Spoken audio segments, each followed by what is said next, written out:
the limitations of a lawful order undefined and blurs the line between officer safety and personal liberty. If we break down the etymology of the phrase lawful order, a logical definition arises. The definition of lawful is conforming to, permitted by, or recognized by laws or rules, and the definition of order is an authoritative command, direction, or instruction. If we combine these two words into a phrase, the meaning becomes clear. A lawful order is an authoritative command, direction, or instruction which is conforming to, permitted by, or recognized by laws or rules. Although the court never recognized the plain meaning of the phrase, common sense and basic logic suggests that a lawful order must be supported by a law in some capacity. Considering that these officers had no reasonable suspicion or probable cause to believe that Mr. Kelly was involved in criminal activity, their orders were not based on any law or ordinance and therefore were not lawful. At this point, they were just orders that were being issued from one party to another. The power of those orders were solely derived from the officer's ability to force compliance and Mr. Kelly's powerlessness to defy them.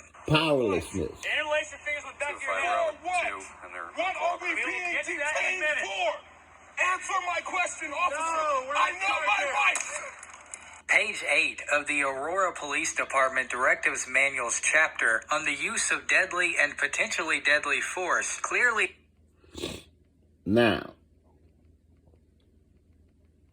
that was what you call forcing code and policy on a human being.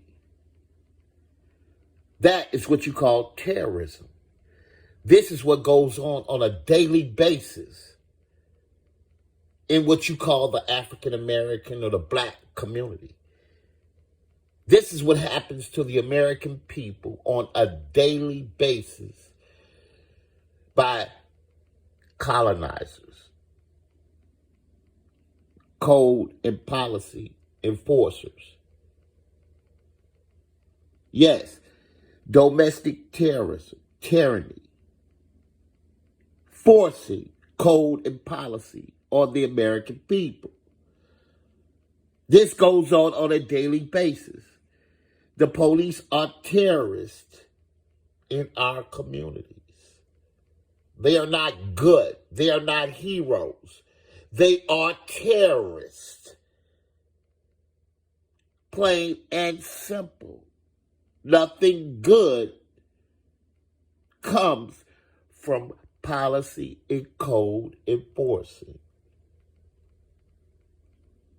States that a taser should not be deployed or displayed with the sole intent of coercing or intimidating an individual, or in a location where a fall may cause substantial injury or death. Mr. Kelly was tased while standing on a curb with his back to the ledge of the curb. After being tased, his body immediately seized and he fell straight back, smashing his head on the concrete. The directives manual goes on to note that certified members should not deploy a taser when the subject is only passively resisting. Mr. Kelly never made any threatening gestures or displayed any physical show of force, and kept his hands in the air in an effort to actively demonstrate that he was not a threat in any way. Mr. Kelly's actions are a quintessential example of passive resistance, and these officers failed to follow their own department's protocol on many fronts. It's called...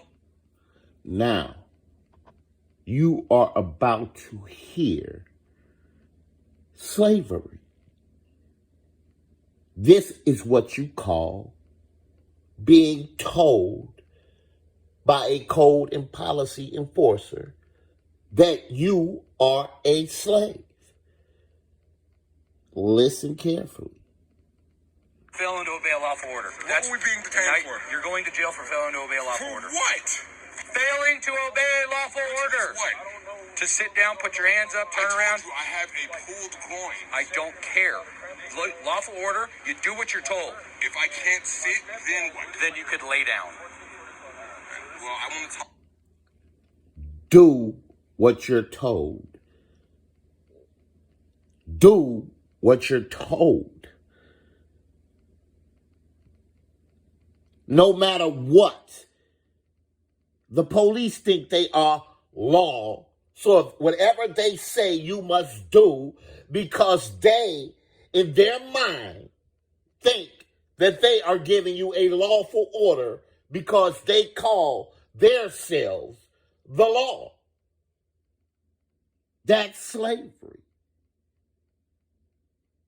That is slavery. Anytime someone puts a costume on and tell you you have to obey them, and there's nothing you can do about it, that's slavery, that's terrorism, that's tyranny on this land. That is a violation of every human right possible.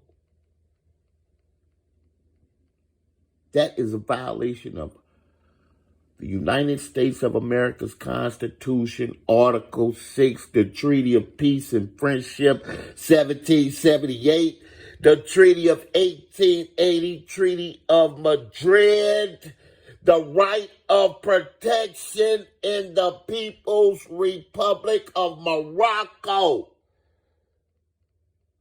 This is not the United States. This is not America. This is Morocco. And this is terrorism on our land. Straight out tyranny. Terrorism. Period.